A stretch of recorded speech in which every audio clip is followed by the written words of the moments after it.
Hey guys, I'm Legolas Stewart, or known as TheLegMan. Today I'm going to be teaching you guys how to sumo deadlift.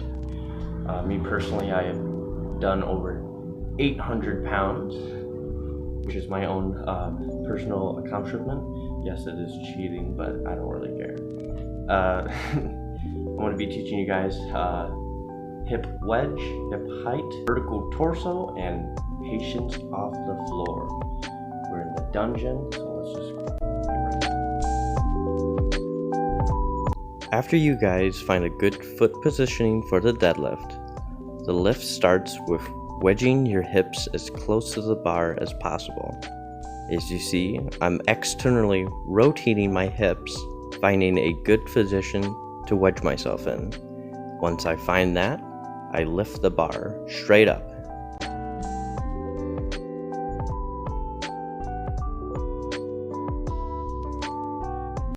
Here's a front view of my deadlift. As you can see, it almost creates a triangle shape. You want to minimize this distance as much as you can.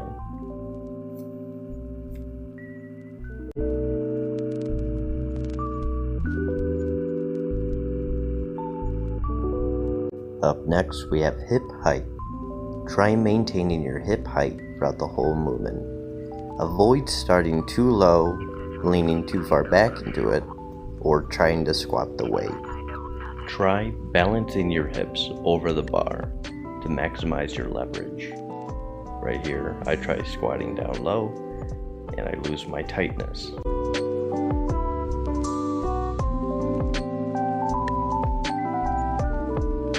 You want to aim for an upright torso. You want to keep that throughout the whole lift. A cue that can help you is sternum up or chest up. Keeping your hips as close to the bar can also help you get that upright position you need.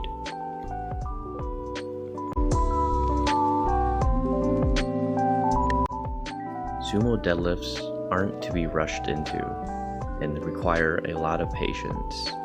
Some pulls can take 2 to 3 seconds to break off the floor, but you have to be willing to invest that time into the lift for a clean and efficient pull.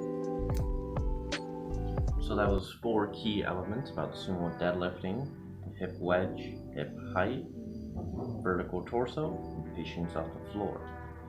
The hip wedge and hip height are very important. That can create a lot of tightness for your back to get the weight off the floor. And you can't use as much effort as possible because you're lacking efficiency. So you need to get those elements right to be able to progress your sumo deadlift, hit as much PRs as you like. After you learn those elements and you get your cues down, I'm going to be getting into different grip placements, hook grip, mixed grip, and teaching you guys about those.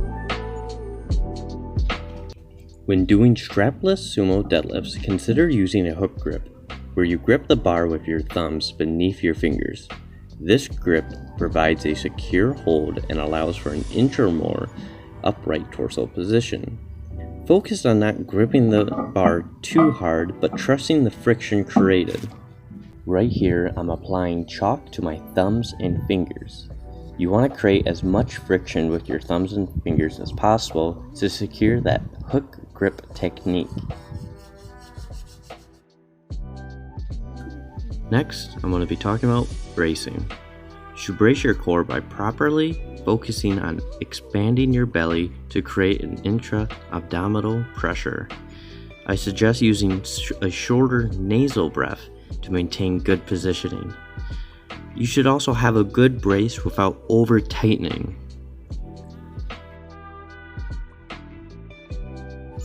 Lastly, you want to have a good strong lockout. You want to be able to pull the weight through the knees, slamming the weight up. You don't want to hyperextend. I'm guilty of this because I want a strong lockout, but it's unnecessary. It doesn't make the lift any easier. And that's pretty much all I have to say about the sumo lifts. You just have to practice the lift over and over, just drilling in every cue and just trying to be efficient with it over time. If you can get a hang of it, progress will come.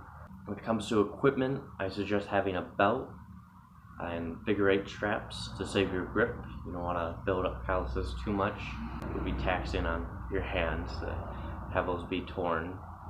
You want for your shins, since you'll be deadlifting with a wider stance, the knurling will scrape your shins. So I suggest having either really long, thick socks or some sort of like knee pad, like Mark Bell's shin protectors, or like a thick knee sleeve. So that's what I have to say about the sumo deadlift. I hope some of you have learned something about it. When you put it all together, you should have a pretty consistent, efficient pulling method.